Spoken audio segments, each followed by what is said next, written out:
Olá pessoal, tudo bem? Começamos agora mais um Bate-Papo RZ e hoje eu estou com uma presença ilustre, né, extraordinária, que é o deputado Bruno, né?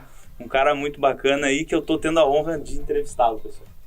Vamos lá então, Bruno, vamos conhecer esse cara aí, deputado aí com que idade mesmo, Bruno?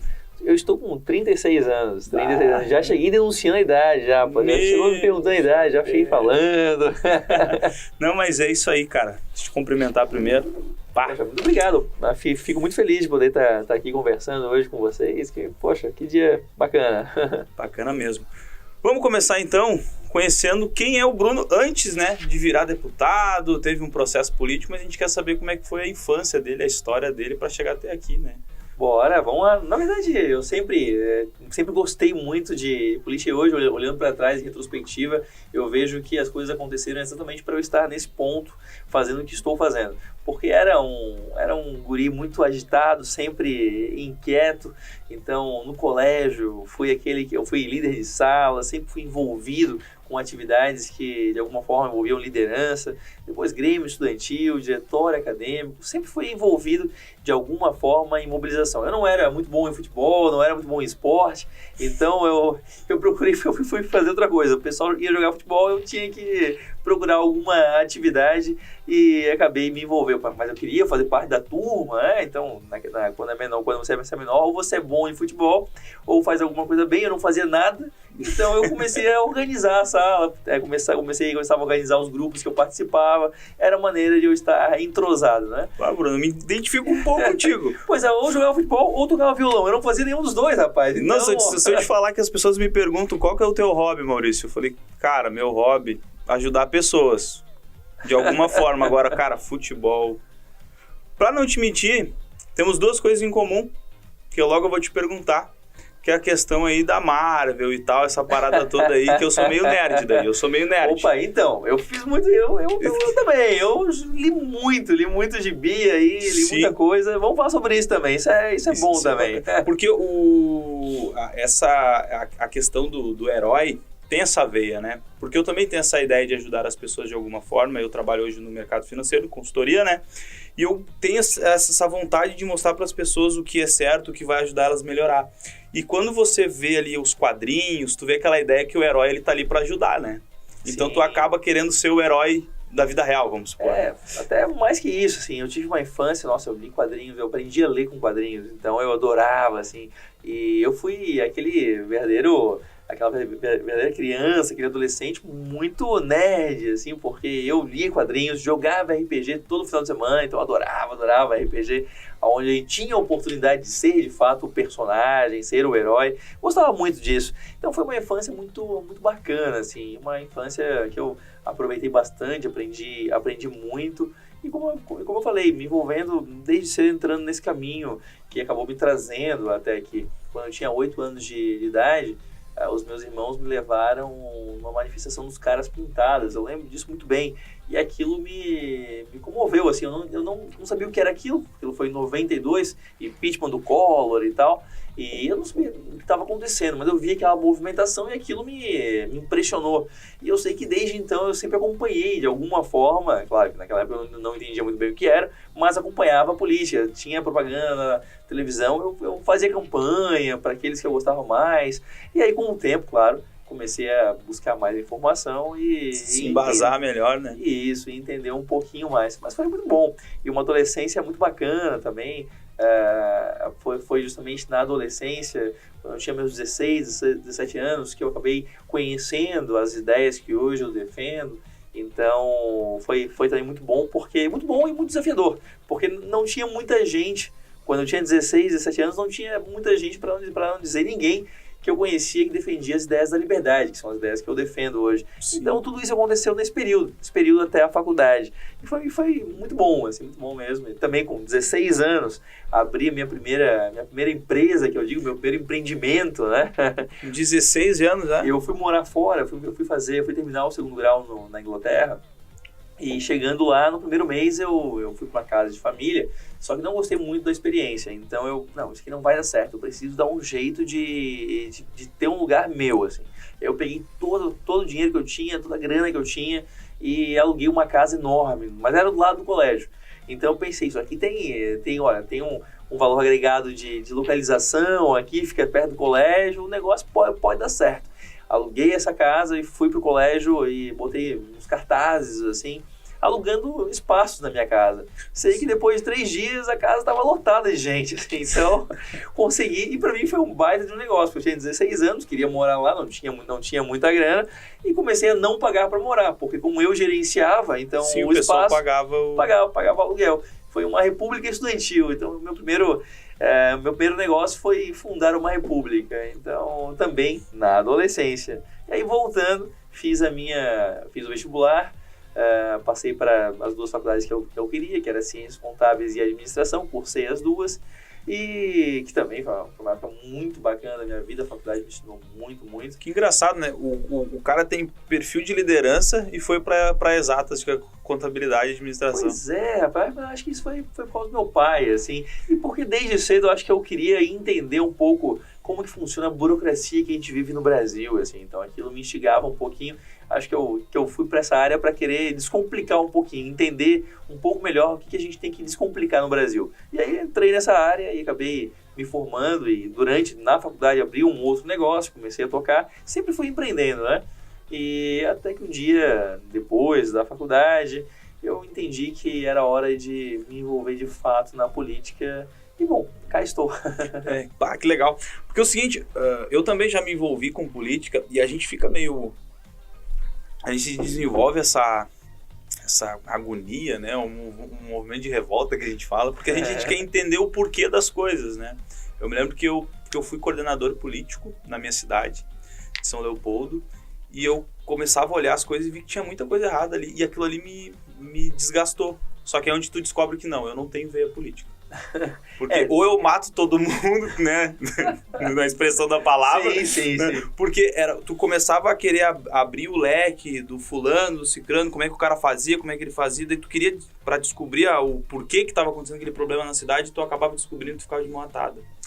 E daí tu não podia fazer nada. Eu falei, não, só um pouquinho, não tem esse perfil. Então, na política você tem que aprender a lidar com frustrações, assim, e desgastes. Quando eu entrei na política, meu cabelo era assim que nem o teu, era pretinho assim também. Olha aqui como é que tá, olha como é que tá aqui hoje em dia. Meu cabelo era pretinho, hoje tá todo nevado aqui, né? Então, é o desgaste. Eu digo que eu envelheci uns 15 anos nesses 5 anos que eu estou na política. Mas tem que aprender a lidar com isso, né? E também aprender a valorizar as pequenas vitórias. Nós enfrentamos 10 batalhas, perdemos 9, mas uma lá no final a gente vence. E aí pode parecer pequena no momento, mas quando você olha em retrospectiva, o acumulado significa muito. Então, o nosso trabalho, para quem está tentando mudar, fazer uma história diferente, o nosso trabalho é principalmente valorizar as pequenas vitórias e lidar com muita frustração, porque isso é toda semana, né? Você vê coisas erradas que deveriam ir por outro caminho. E principalmente no Brasil, o Brasil é um país que testa um pouco, o Brasil é um país que testa a sua fé também nele. Porque todo mundo sabe o que tem que fazer para dar certo, para funcionar, para ir para frente, para desenvolver. Só que nós insistimos, dia sim, dia também, em não tomar as decisões certas, e pelo contrário, tomar as decisões erradas. Então você tem que estar disposto a endurecer um pouquinho na pele, segurar mais os ânimos e sofrer um pouquinho e dormir para acordar no outro dia para lutar de novo, né? Porque o segredo, né, do sucesso em qualquer área, eu acho que é a persistência, né? Você tem que persistir, por causa que se você desiste do começo, você vai ser só mais um que tentou e não conseguiu. Persistência é uma clareza de propósito, né? Você tem que saber por que você faz o que faz. Isso é muito importante. A motivação, ela depende disso, né? É difícil você se motivar se você não tem propósito, né? Se você não sabe para onde você está indo, por que você está fazendo. E para mim é muito claro o meu propósito, eu tenho isso muito claro para mim, eu sei o que eu quero fazer. Então isso me dá bastante motivação e energia para fazer o que faço. Tem uma frase de um colega meu, acho que o pessoal que acompanha a RZTV sabe, para quem não sabe onde vai, qualquer ônibus serve. Exatamente.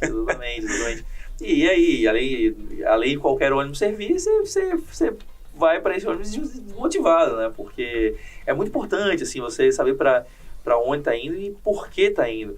A gente tá perdendo, a gente tá faltando gente assim na política. Acho que tem muita gente assim empreendendo, muita gente assim nos negócios, no setor privado, mas está faltando isso na política, assim. Todo mundo é muito... Eu vejo o mundo político muito pragmático hoje em dia, todo mundo muito... tá faltando um pouco de idealismo, assim, um pouco de visão de longo prazo, eu acho que visão de caminho. Isso, eu acho que o idealismo, algumas pessoas têm, só que é aquele idealismo dos outros, não o próprio. Eu acho que tem muita... É a mesma coisa que eu sempre brinco, que o brasileiro é assim, né? Não vou generalizar também, mas é a mesma coisa que você ficar... é um exercício, que uma vez eu falei numa reunião, se você ficar olhando para cima, assim, para o céu, numa passagem de muitas pessoas, as pessoas acabam olhando para cima sem entender nada. Sim. E elas ficam olhando, mesmo elas sabendo que não tem nada ali, mas elas ficam olhando. Por quê? Porque o brasileiro, ele geralmente ele é uma massa de manobra. Tu consegue... ainda ele tem que ser mais crítico, ele tem que procurar mais. Pois é, acho que a gente tem mesmo que desenvolver um pouco o nosso senso crítico, e a gente tem muito idealismo emprestado, né? Pouca gente que, no meio político, assim, liderando, porque para liderar você precisa ter um pouco de idealismo, né? Se a gente for parar para pensar nos grandes nomes, é curioso, os grandes nomes do século passado, os grandes líderes políticos do século passado, todo mundo lembra de Reagan, por exemplo, mas pouca gente lembra quem veio antes, quem veio depois. Mas o que diferenciou esse líder de quem veio na sequência? Foi o Bush pai. Foi o idealismo, ele tinha uma visão de mundo. Quem veio depois fez uma administração mais gerencial. Apenas administrou o dia a dia, mas não tinha um sonho, um caminho, uma direção, uma visão de mundo. Eu acho que falta isso um pouco no Brasil. Assim, a gente tem políticos demais e líderes de menos. Então, e o líder se faz com uma visão um pouquinho mais longa, né? Acreditar, isso. Abrir mão do hoje em nome de um caminho mais longo, de um lugar melhor lá na frente. É o visionário, na verdade, né? A pessoa que é visionária, ela vive o presente, mas ela já sabe como é que vai ser o futuro. Acreditar, né? Um pouquinho, né? E a gente está precisando disso, viu? Porque a gente está vivendo um momento muito crítico no Brasil. Assim, a gente está vendo... Quando eu digo momento muito crítico, não é como se falou 10 anos atrás que era muito crítico, e 10 anos antes disso se falou que era muito crítico. Nós vivemos um momento muito crítico mesmo. O Brasil vive nós vivemos o chamado fim do nosso bônus demográfico, então nós estamos saindo do momento onde nós crescíamos porque tínhamos mais gente entrando no mercado de trabalho. Os jovens, nós estamos invertendo a nossa pirâmide demográfica. Essa década acaba o bônus demográfico, então vai parar de entrar jovem no mercado de trabalho e nós vamos começar a aposentar, mais pessoas começarão a sair do que entrar. O resultado disso é que nós estamos encurtando a nossa base economicamente ativa e nós não estamos ficando mais produtivos como país. Então nós vamos ter menos pessoas produzindo da mesma forma, ou seja, nós vamos ter menos produto total. E aí significa que nós vamos empobrecer como nação. Ou nós resolvemos os nossos problemas estruturais agora, nessa década, ou nós vamos empobrecer como nação. Então é um momento muito importante para nós termos essa visão de mais longo prazo. A gente precisa de um pouco de idealismo para conseguir enfrentar os desafios, fazer as reformas que nós precisamos fazer, reforma tributária, administrativa, mais uma reforma previdenciária, reforma orçamentária, enfim. Esse é o momento que a gente tem que fazer isso tudo, ou então a gente vai pagar muito caro o preço disso ali na frente. Isso é uma verdade. Até puxando esse assunto aí econômico, né? A gente pode falar também a declaração que teve dos Estados Unidos, né? Essa questão aí de o dólar cada vez mais diminuir o seu valor por causa da inflação, de injetar muitos dólares. Eu não sei onde é que isso vai dar não, né? O Fórum Econômico alertou muito investidor porque, não vai ter juros, beleza. Quando que vai ter? 2023. Tá, mas daí? Sim. Daí fica fácil. Mas quando foi proposto, aí um dos assuntos que a gente vai entrar hoje aqui, quando foi proposta a questão das criptomoedas entrarem nesse mercado, não, vamos, injeta mais dólar, depois a gente olha esse ponto. E aí, aconteceu o problema que os caras tiveram que divulgar. 2023 essa conta vai ter que ser paga. E aí, de onde é que vem, né? E essa base, como é que enxuga essa base monetária toda, né? Isso aí, não sei. Eu tenho amigos que são mais, que saiu uma linha mais de economia austríaca, assim, eles ficam apavorados, olhando para frente, assim, eles veem esse excesso de liquidez como uma crise iminente lá na frente, né? Aí, enfim, aí as criptomoedas nesse sentido começam a fazer ainda mais sentido, né? Sim, tanto é que elas entraram no Fórum Econômico, né? Sim, elas então, teve a reunião e foi pautado. Vamos escutar, vamos olhar esse mercado aqui, vamos colocar em pauta isso aqui. Né? E foi debatido N questões, porque a gente briga com a forma da centralização. Né? Alguém tem que ficar como dono do campinho. Quando ninguém fica dono do campinho, daí dá briga. Né? E quando a gente fala de criptomoeda, existe uma descentralização. Né?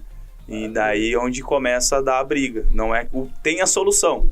O problema é que alguém quer ficar como dono do negócio. É que essa é a essência do Estado desde que foi criado, né? O Estado busca o monopólio do poder, né? Então todo mundo quer aumentar o seu poder, né? Todo Estado quer aumentar o seu poder, todo Estado e o político de ocasião também, né? Então a descentralização trabalha justamente com o oposto disso, né? De você ceder poder, né? Abrir mão poder para que os indivíduos possam ter mais poder. No final é isso, né? Os indivíduos têm mais poder e o Estado tem menos. Então, claro que a resistência às criptos parece lógico que sempre vai existir uma resistência política a essa descentralização e uma preocupação com essa descentralização. Né? Mas é eminentemente política a preocupação, porque se trata de poder no final do dia, né? Sim. Mas voltando um pouquinho, tu falou que teve muitas batalhas nesse teu processo. Não começou como deputado, começou como vereador, né? Até foi pelo que eu li, né, foi um boom muito grande, né? De 3 mil para quase 30 e poucos mil votos, né? Claro, deputado precisa de mais votos, sabe? Meio que óbvio. Mas é um resultado muito, muito expressivo e bacana para o teu público hoje, né? Eu fico muito feliz, porque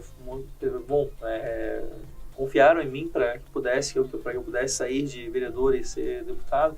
E uma campanha muito, muito barata, né? Eu nunca tive muito recurso para investir. E então foi algo que para mim me deixou muito feliz e surpreso também. De fato, eu saí de 3.326 votos para 32 mil votos. Então, e uma campanha de internet, né? O que é muito bacana. A internet mudou muito as campanhas eleitorais, permitiu que Teve muito dinossauro que não conseguiu acompanhar, né? Porque porque a internet, as redes sociais, ela premia quem tem alguma mensagem para passar e penaliza aquele que não tem, né? Aquele que só posta parabéns, cidade X, né? Feliz dia da profissão Y. Essa pessoa vai ser penalizada nas redes sociais, ela não vai ter engajamento. Agora, quem tem uma mensagem tem um nicho também, né? Então, acho que isso permitiu que pessoas que tinham uma linha de pensamento, como eu defendo as ideias da liberdade, então, logicamente, as redes sociais facilitou para que eu encontrasse também eleitores catarinenses que pensavam assim. E aí eu consegui fazer uma campanha muito barata, mas que a gente conseguiu fazer com certa eficiência. Sim. E qual foi o maior desafio na tua carreira política, assim, que você possa aí abrir pra gente, assim, tipo um desafio que realmente te deu um pouquinho de ódio, que a gente brinca, né? Tem bastante, né? Tem bastante, assim, mas a gente tem que começar a aprender a lidar com eles e tentar diminuir cada vez menos o quanto isso te atinge por dentro, né? Mas, sem dúvida, os maiores desafios na política não são... Eu tenho aí umas 15, 16 ameaças contra mim, né? De pessoas que literalmente começaram de tudo, né? Sim. Então, todas registradas, enfim. Mas o maior desafio não é apontar pro errado, para a pessoa que está mal intencionada. O bandido aponta na cara, não tem problema não. Agora, se você tem a casa arrumada, se você faz tudo certo, você não tem que temer isso. Mas o maior desafio na política não é apontar o dedo para quem está errado, mas é dizer que o bem intencionado não é apontar o dedo para o mal intencionado, mas é discordar do bem intencionado.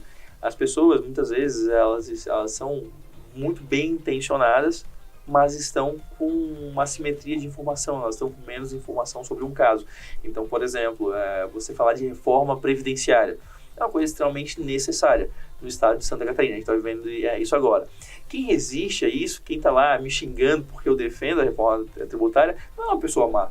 Ela está defendendo legitimamente o que ela acredita. Mas eu estou vendo os números e ela está olhando por um outro viés, o viés do uma informação rasa ou uma bandeira que pegou só o título, mas não leu o contexto. Exato. Então o mais difícil é justamente enfrentar o bem-intencionado. Isso é discordar do bem-intencionado, é muito mais difícil do que apontar o dedo para o mal-intencionado. Mal-intencionado eu aponto tranquilamente o dedo.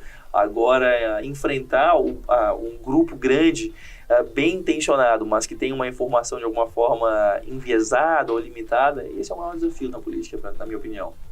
Então, Bruno, vamos lá.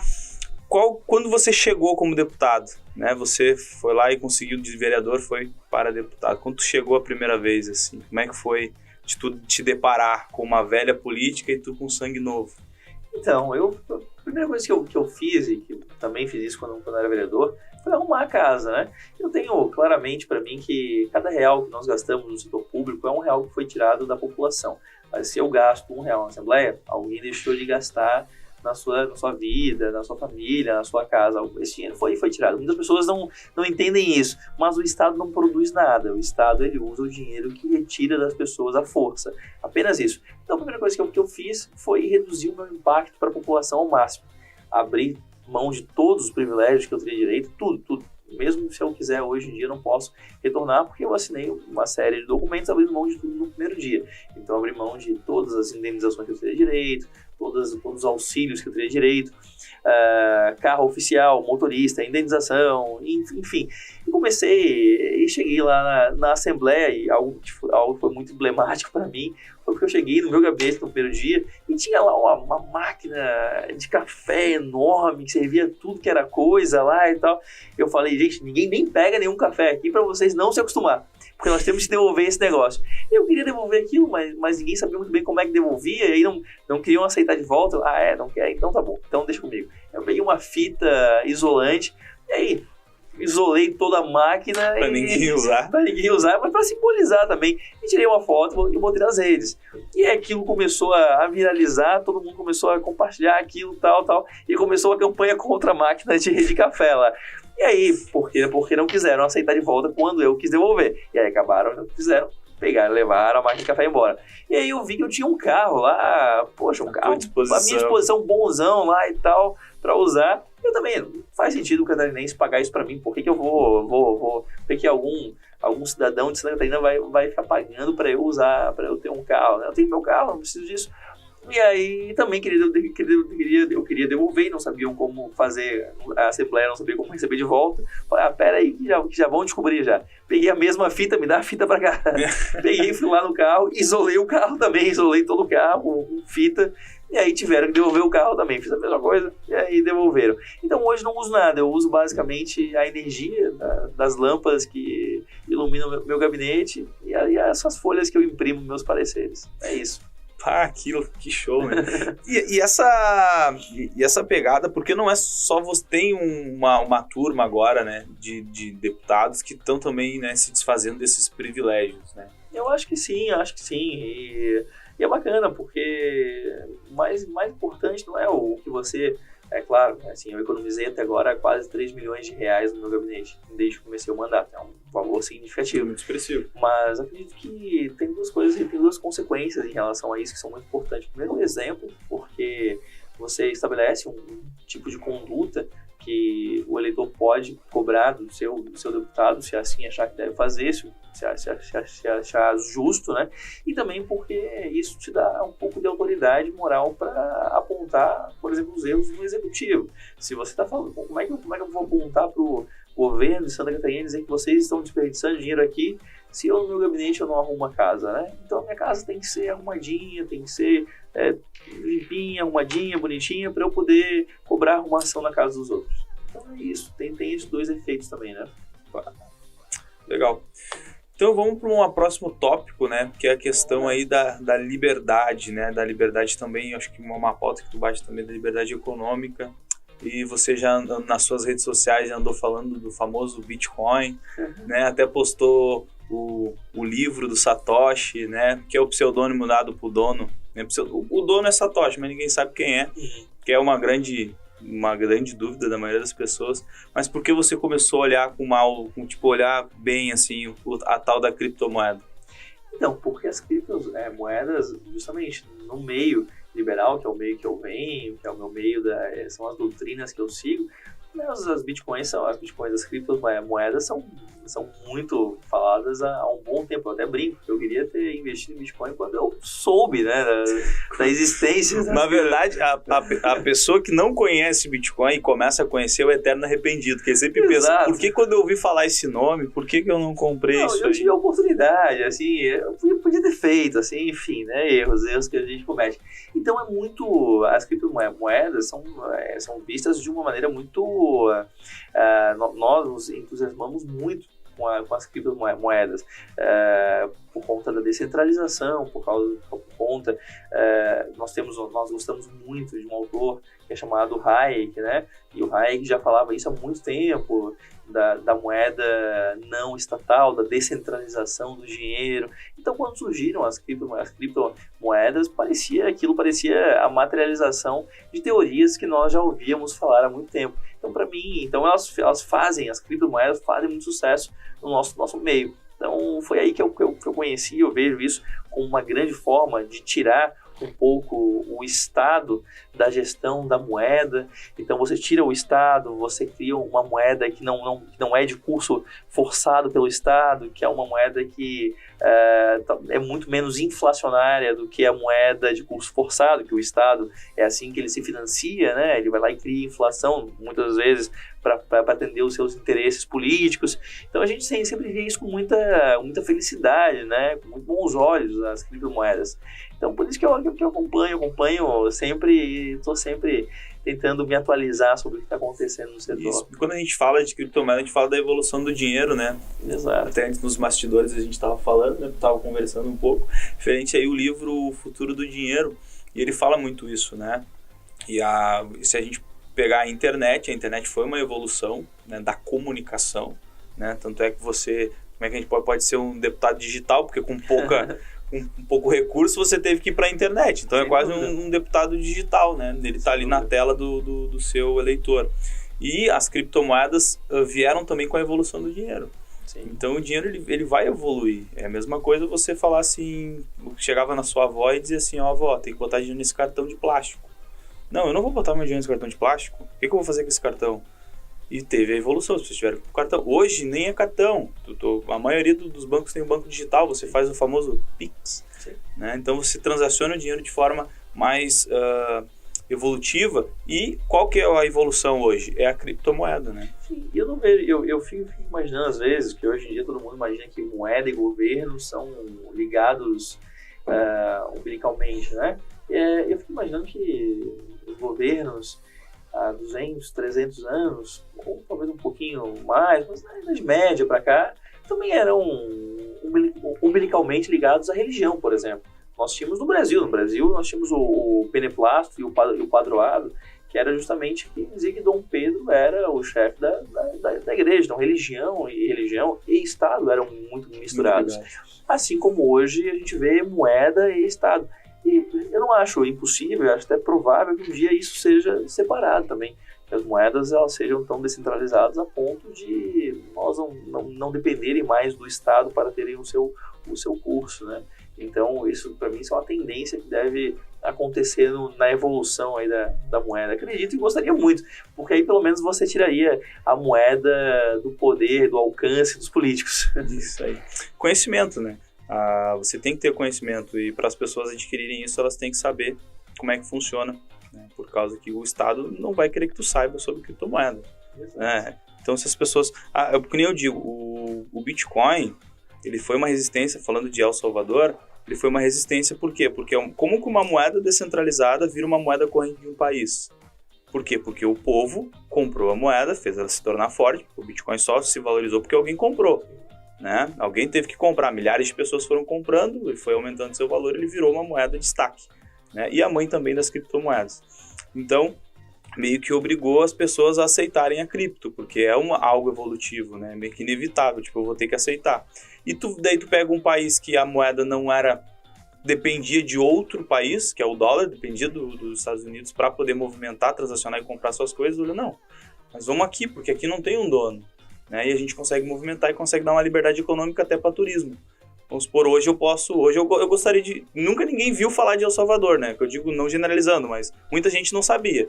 Eu sou um cara que eu vou querer para El Salvador. Sim. Até, inclusive, entrou no mapa, né? Aí apareceu. Apareceu, que bacana. Pois é, e claro que o Estado nunca vai querer que as pessoas usem, conheçam as criptomoedas, porque o Estado quer que você use a moeda dele, né? Porque a moeda dele, ele pode te cobrar imposto inflacionário, ele pode justamente ele desvaloriza a moeda que tá com você e aí cria mais moeda para ele. Então ele consegue te impor esse imposto, que é um imposto, a inflação é um imposto cruel demais, né? Porque atinge justamente aquelas pessoas que menos podem, mas para ele faz todo sentido. Então o Estado não quer perder o monopólio da moeda, né? E levando para o lado da educação, tu tem um projeto muito bacana que é o Homeschool. Né? Eu defendo a liberdade, como eu falei, né? Tanto a liberdade da pessoa levar os filhos para a escola, se assim quiser, como também se a família decidir fazer educação em casa, ela deve ser permitida. Eu não tenho nenhuma preferência ao homeschool, não é nada disso. Eu nem faria o homeschool, na verdade. Eu não seria um pai educador, mas nós temos que respeitar as famílias que assim querem fazer. A opinião e dela. Tu acha que essa ideia veio por causa da pandemia? Ou... Não, já é anterior, na verdade. A ideia veio porque são mais de 1.000 famílias catarinenses que fazem, e elas podem ser perseguidas a qualquer momento pelo Estado, porque fazem educação domiciliar. E isso, na minha opinião, não é descabido. Nós entrarmos na porta dentro de uma família, na casa de uma família, e perseguir essa família porque ela tomou uma decisão familiar de educar os seus filhos. Não faz muito sentido para mim. Não faz. E a questão, assim, já que tu falou de a pessoa ter essa liberdade, de pai, na verdade, né, da criança ter a liberdade de ensiná-lo, ele e tal, levando isso tudo à parte cultural, que eu digo, do país. Porque uma pauta que a gente sempre eu bato, né, como consultor de investimentos, é a educação financeira em casa. Né? Porque a gente tem muitos pais desequilibrados economicamente, por falta de conhecimento, por falta de... Enfim, por não querer procurar também. A gente não vai botar culpa no Estado também por causa disso, né? Não deu educação, o cara tem que procurar educação. Olha, mais ou menos, eu acho que dá pra culpar um pouquinho o Estado. Um pouco. Aí que vem o assunto. Tu acha... Eu sou totalmente... Né? Daí tu vai ganhar mais um eleitor se tu falar isso pra mim agora. Né? A questão de ter educação financeira nas escolas. Então, eu particularmente, eu vou perder um eleitor, mas tu vai me entender, eu acho. O tempo em sala de aula, 30% a 40% é gasto para conseguir a atenção do aluno. Sim. As nossas crianças, elas saem das escolas sem saber matemática, sem saber o básico, matemática, geografia, história e português. Elas saem sem saber isso. Nossos resultados no PISA são os piores possíveis. Eu sou contra a inclusão eu acho que devia até reduzir para focar nesse tipo de matéria. Porque uma criança que sai da escola aprendendo mais matemática, ela sai com um senso analítico muito mais apurado do que se ela não sair e tiver lá uma cadeira de alguma outra matéria. Nós não conseguimos ensinar bem. A questão é essa, e nós estamos sempre querendo incluir mais coisas na nossa grade curricular.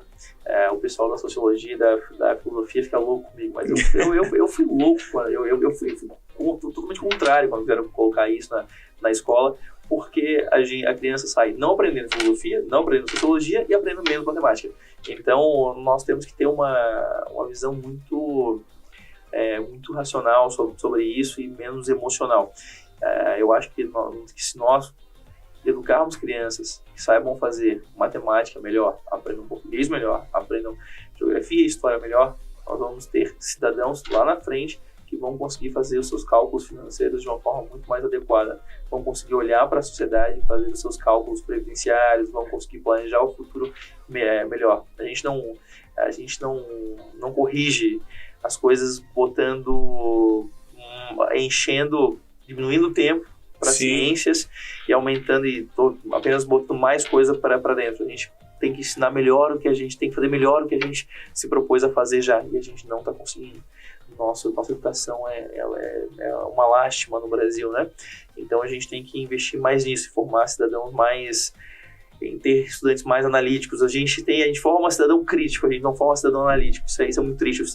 A criança e o adolescente sai da escola sabendo uma crítica pronta sobre tudo, não sabe fazer análise sobre nada. Sim. Mas ela sai com as críticas prontas sobre tudo. Então é isso, assim, eu acho que a gente tem que, na minha opinião, ensinar bem matemática, ensinar bem história, ensinar bem geografia, ensinar bem português, enfim, as ciências básicas, a biologia, química.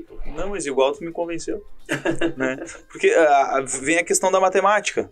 Porque, eu acho que pode ser feito, claro. É assim, a minha formação me fez fazer umas 4, 5 cadeiras de matemática financeira. E, logicamente, uma vez que tu estiver na escola e tiver um bom ensino de matemática e for ensinar juros compostos, por exemplo, pode muito bem ensinar juros compostos falando sobre previdência, sobre futuro, sobre curva de gastos e recebimentos, e mostrar para a criança através de exemplos práticos. Pode ensinar matemática através de exemplos aplicados. Então, acho que isso pode ser trazido.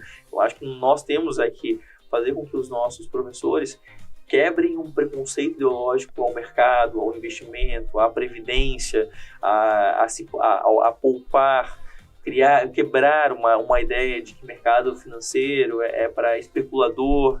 Nós temos que criar algumas barreiras ideológicas, porque aí a gente pode trazer exemplos práticos para dentro das cadeiras, das matérias que a gente já ensina na escola. Então, aí sim a gente pode pegar uma criança e mostrar para ela, olha, vamos agora aprender a fazer juros compostos. E por que isso é importante? É importante porque se você começar a investir R$50 por mês a partir dos 16 anos, quando você tiver 60 anos, vamos fazer um cálculo de quanto que isso vai dar uma taxa média de juros de 5% ao ano. Então, você pode ensinar isso, né? Eu acho que isso pode trazer essa perspectiva. E a importância de se investir, de ser previdente, né? Você pode trazer para dentro da escola. E sim, acho que vale a pena.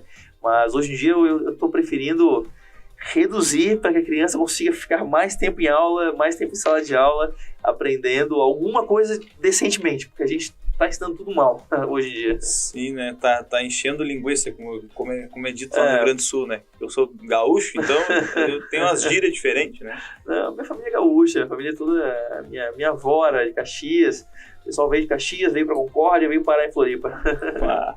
Mas não, ganhou um eleitor, que nem diz, me convenceu. Eu não tô aqui para convencer ninguém. Mas, cara, é muito interessante essa pauta que você colocou aí porque a matemática é o segredo de tudo. Uma coisa que eu sempre gostei de matemática, né? Um dos motivos que eu virei consultor de investimentos. Por mais que eu tenha que lidar com o emocional, mas contra números não há argumentos, né? Quando você consegue mostrar para as pessoas que o 1 mais 1 é 2 e vai ser 2, não tem o que ela inventar, vai ser 2. Ela consegue ter uma racionalidade, consegue viver melhor. Bruno, e a questão da pandemia, que acabou tirando as crianças aí da escola? Como é a tua opinião sobre isso? Eu fico muito triste, porque o que nós fizemos no Brasil foi um crime com as nossas crianças, foi um crime. Nenhum país ficou tanto tempo sem aula presencial quanto o Brasil. Mesmo depois de todas as associações médicas terem dito que era seguro o ensino presencial para as crianças, mesmo depois de OMS ter se posicionado favorável ao ensino presencial, o retorno das escolas, mesmo depois a Unicef, todos pela educação, todo mundo pediu para que as escolas voltassem, as escolas não voltaram. E claro que isso a gente criou nas crianças, na vida dessas crianças, uma grande ferida, porque elas passaram 1 ano e tanto sem aprender direito. E quando eu digo que elas passaram um ano e tanto sem aprender direito, não é porque eu estou dizendo isso que eu acho, porque diversas pesquisas foram feitas, avaliações de aprendizado, a FGV fez, a Universidade de Zurique fizeram avaliações de aprendizado com as crianças do Brasil, especialmente São Paulo, que inclusive foi um dos estados que menos ficou tempo sem aula presencial, mostrando que as crianças aprenderam apenas cerca de 30% do conteúdo que elas deveriam ter aprendido no período. Então nós criamos um problema para essas crianças que isso pode ter um impacto que hoje em dia a gente nem consegue imaginar, é difícil até de calcular, mas o fato é que nós fizemos um grande mal para todas elas. E é muito triste que em diversos lugares ainda continua sem aula presencial. Que não adianta, uma criança em casa fazendo uma aula remota, o que é muito diferente do homeschooling. Uma criança fazendo aula remota, ela não tem a mesma absorção de conteúdo como ela teria na escola. Então, nós criamos um grande problema e por motivos ideológicos, políticos, sindicais, enfim. Até a questão econômica também. Muitas famílias não tinham computador em casa, alguma coisa assim, para poder dar essa ferramenta para os seus filhos poderem continuar estudando, né? Até a atenção, né? Que foi criado muito meme também sobre isso, né? Porque... na verdade, muito... Se fez muito terrorismo contra as famílias, com as famílias, e assim, estava já claro, a ciência estava dizendo que as crianças não eram nem suscetíveis ao vírus, nem eram muito menos suscetíveis ao vírus e transmitiam muito menos. E que as escolas estavam entre os lugares mais seguros para se estar durante a pandemia. Para quem nos ouve e nos vê tenha uma ideia, a taxa de transmissão na comunidade escolar estadual é cerca de 70 vezes menor do que a taxa de transmissão no estado. Ou seja, a comunidade escolar se nós formos tirar um recorte da sociedade, pegar apenas a comunidade escolar estadual, nós teremos ali uma taxa de transmissão 70 vezes menor do que a taxa do próprio estado. Então, quer dizer, as escolas são seguras. É seguro estar na escola, pelo menos muito mais do que em outros lugares. Só que a gente chegou em um determinado ponto em que se podia fazer tudo. A criança podia ir para o shopping, podia ir para o restaurante, podia ir para o parque de diversão, podia ir para tudo, podia ir para a praia, menos para a escola. Não tem cabimento. Não tem cabimento nenhum. Infelizmente aconteceu isso e agora a gente vai ter que lidar com o problema. Bruno, como a gente está falando um pouco de pandemia, né, e problemas, e a tua posição como deputado no estado de Santa Catarina, como teve várias polêmicas aqui referente a respiradores e tal. Infelizmente, Santa Catarina, diversas vezes, ela esteve nos noticiários nacionais por um motivo muito ruim, né? Nós tivemos um problema sério aqui com respiradores fantasmas, até eu dei esse apelido e acabou pegando, porque eu descobri uma compra que muito estranha. O Estado tinha feito um pagamento de 33 milhões de reais, só que já se passaram quase um mês e nada dos respiradores. Eu fui olhar que compra era essa, quais eram as empresas, e eu vi que a empresa que tinha vendido era uma empresa de fundo de quintal, lá em Nilópolis, no Rio de Janeiro, que nunca tinha feito uma venda de respirador na sua história. Era uma empresa pequena, que a maior venda que ela tinha feito era de 24 mil reais. Naquele mesmo dia eu vi que a nossa equipe constatou que ali tinha um grande problema. Eu fiz uma denúncia, eu denunciei o caso ao Ministério Público e entrei no mesmo dia com uma ação para bloquear os bens dos envolvidos. E escrevemos uma ação naquele dia, aquele dia foi muito tenso. E protocolamos às 4 da manhã do dia seguinte. E conseguimos bloquear o bem dos envolvidos, o que salvou uma parte do dinheiro. Mas o fato é que é muito triste isso, porque até hoje é muito triste isso tudo, porque até hoje nós não temos uma resolução disso. Não temos ainda ninguém condenado ainda tem um grande mistério ainda para saber quem são os culpados. Mas o fato é que nós precisamos resolver esse problema, que foi um escândalo. Os respiradores nunca chegaram, o dinheiro, uma parte a gente conseguiu salvar, só que a gente precisa resolver isso. E aí, quem vai ser o responsável por isso? Porque enquanto a gente não resolver isso, é um dia a mais que a gente passa não acreditando na punição à corrupção. A corrupção é uma briga, não vamos dizer eterna, porque não vamos generalizar, né? Mas é uma briga constante todo dia. Então a gente precisa de pessoas aí como você, né? Para a gente conseguir ir matando esse leão por dia até nós tentar sanar isso aí, né?